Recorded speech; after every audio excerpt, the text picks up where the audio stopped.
Sobrang daming nagalit dito, no, mga ka-Triple TV sa pag-awit ng Lupang Hinirang na ginawang remix style. At bago kayo magalit, sa US po nangyari to, sa Amerika ho at December 2025 pa to nangyari at nag-viral to sa social media, parang bago lang, no, at nabalita sa mainstream media.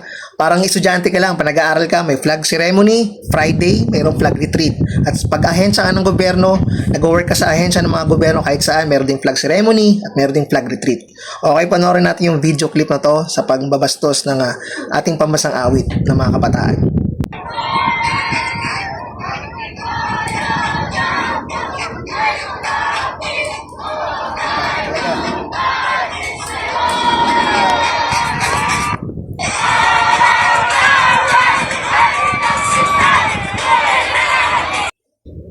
Batikos sa paggamit ng ating pambansang awit sa isang rave party.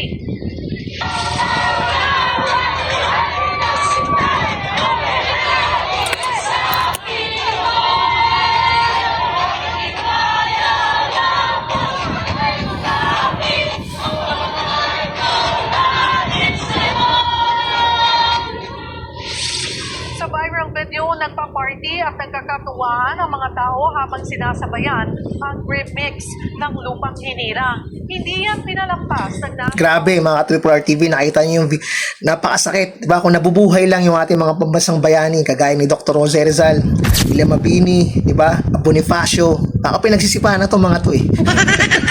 Diba? Kung di nyo alam, simpleng mamamayan, alam natin yung batas sa pagbabasto sa pambansang awit o sa ating watawat na sagisago ng ating bansayan.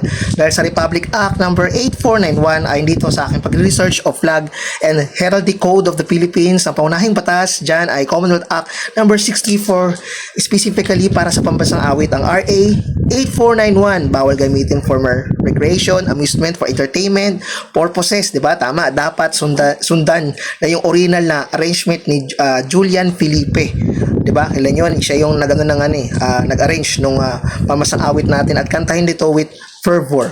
Okay, at may multa yan na 5,000 hanggang 20,000 at mayroong pagkakakulong na hindi lalampas ng 1 taon. Okay, malinaw yan ang act to penalize disrespect to the Philippine National Anthem noong June 10, 1941 pa po. Okay? So alam dapat natin yan, no?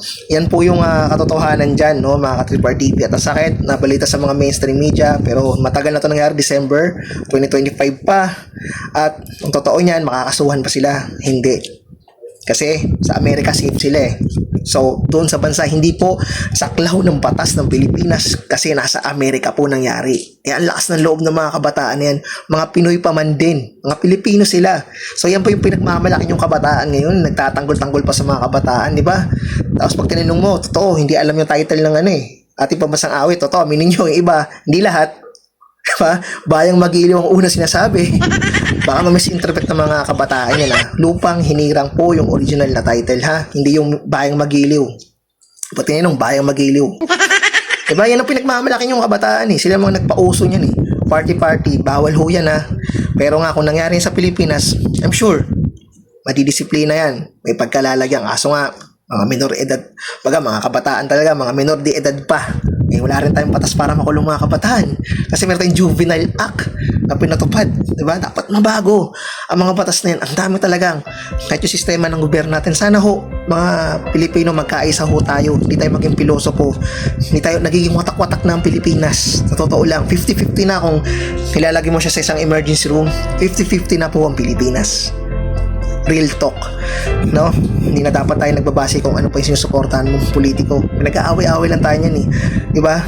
Hindi na kung maka Marcos ka man, DDS ka man, di ba? No need. Ang kailangan nun natin magkaisa. Kasi malala na ho, kagaya nito. Pati sarili natin pambansang awit sa kisag natin bansa. What do you think?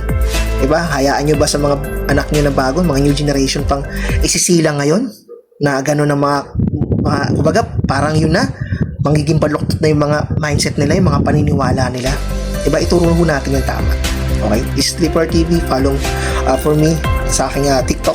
Dito po, Triple R TV. Okay, follow and share po natin. Maraming salamat sa lahat po ng followers ko. Peace out.